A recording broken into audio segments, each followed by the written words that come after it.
Hello friends, welcome back to mixture పొట్లం channel. నేను మీ లోకేష్ ని. అందరూ బాగున్నారని అనుకుంటున్నా.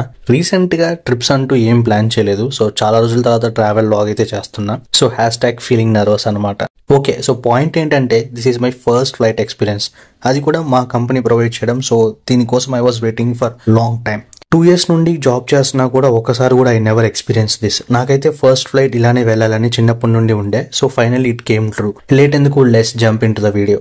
ఈ రోజు వచ్చేసరికి February 23rd. ఫ్లైట్ ఎక్కే టైం వచ్చేసి ఆల్మోస్ట్ 12:45 PM అనమాట. అండ్ ప్రెసెంట్ మనకి ఇప్పుడు మార్నింగ్ 7 AM. 2 weeks ముందే మన టికెట్ అయితే బుక్ చేశారు. అది కూడా విండో సీట్. ఇది కొంచెం ఓవర్గా అనిపించవచ్చు. మరి విండో సీట్ అనేది ఫస్ట్ టైం కాబట్టి అందరూ ట్రై చేస్తారు అండ్ చేయాలి కూడా. It's no wrong in that. 1 hour later. And now time వచ్చేసి 8:45 AM. విజయవాడ అయితే రీచ్ అయిపోయాము. అదిగోండి మన ట్రెండ్ సెట్ మాల్. చిన్నప్పుడు కాలేజ్లో హాలిడే ఉన్నప్పుడు లేదా ఖాళీగా ఉన్నప్పుడల్లా అక్కడికి వెళ్ళి సినిమాలు చూడడం అండ్ సినిమాలు లేకపోతే టైం పాస్ చేయడం అలా ఉండే ఆ రోజులన్నీ కూడా. ఇంకా నేనైతే క్యాబ్ బుక్ చేసుకుని డైరెక్ట్గా గన్నవరంలో ఉన్న విజయవాడ ఎయిర్పోర్ట్కి అయితే స్టార్ట్ అయిపోయాను. మొత్తానికి మనం 10 o'clock అయితే ఎయిర్పోర్ట్కి రీచ్ అయిపోయాము.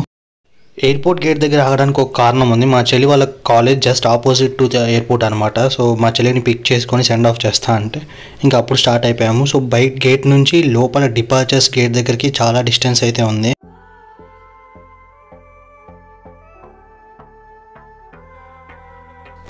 సో చాలా టైం ఉంది కాబట్టి మనకి అలా ఒకసారి వీడియో తీసుకొని వెళ్ళిపోదాం. సో ఇక్కడ చూసుకుంటే మరీ బయట అయితే అవుట్లెట్ షాప్స్ అంత ఏం లేవు. Just main ATM and tiffin centres తప్ప.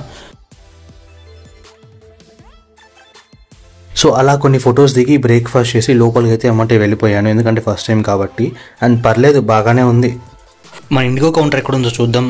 దొరికింది.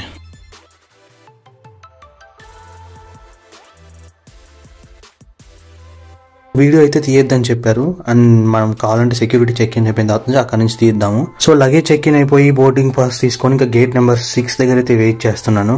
ఆల్మోస్ట్ 20 to 30 minutes డిలే అయితే అయ్యింది. ఫైనలీ మన బస్ అయితే వచ్చేసింది. మనల్ని తీసుకెళ్లే ప్లేన్ అయితే కూడా రెడీగా ఉంది.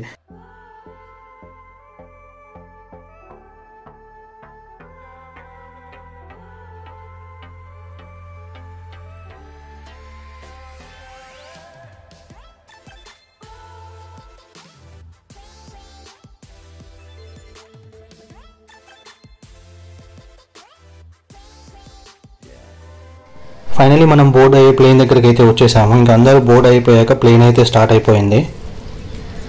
సో ఇక్కడ నుంచి ఆల్మోస్ట్ ఒక 2 to 3 kilometers వరకు ఇలానే స్లోగా వెళ్తుంది. సో మనం రన్వే మీదకి అయితే వచ్చేసాము. ఇప్పుడు నాకు తెలిసి ఇంకా స్పీడ్ అందుకుంటుంది కన్ఫామ్గా.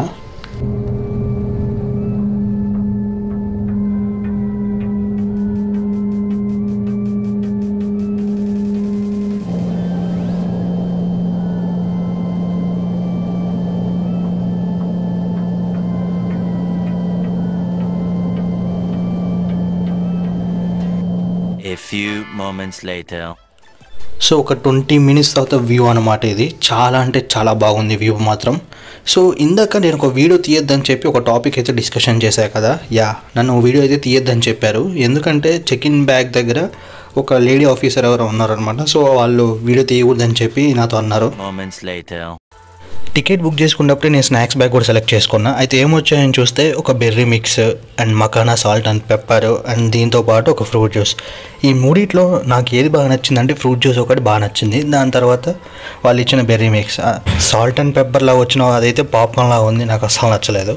సర్లే ఏదో ఒకటి ఇంకా ట్రై చేయాలి కాబట్టి ట్రై చేశాను. 1 hour later. ఇప్పుడు టైం వచ్చేసి 2 PM. బెంగళూరు అయితే రీచ్ అయిపోయాము. మొత్తానికి నా ఓవరాల్ ఈ ఫ్లైట్ జర్నీ ఎక్స్పీరియన్స్ వచ్చేసి బాగుంది. ఎక్కేటప్పుడు నార్మల్గా ఉంది, కానీ దిగేటప్పుడు మన చిన్నప్పుడు జైంట్ వీల్ అండ్ కొలంబస్ పైన నుంచి దిగేటప్పుడు ఎలా ఉంటుందో అలా అనిపించింది అనమాట. ఎనీవేస్ కెంపగౌడ ఎయిర్పోర్ట్ రన్వే అయితే చాలా పెద్దది అనుకుంటా. ఆల్మోస్ట్ 5 kilometers to 7 kilometers దాకా ఉన్నట్టుంది. చాలాసేపటి నుంచి రన్వే మీదే వెళ్తున్నాడు. ఆల్సో మన లగేజ్ బెల్ట్ నెంబర్ కూడా చెప్పేశారు. And so finally Bengaluru flight journey అయితే ఇట్స్ డన్. సో వీడియో కనుక మీకు నచ్చితే ఖచ్చితంగా లైక్, షేర్ అలానే సబ్స్క్రైబ్ కూడా చేసేయండి. Thanks for watching.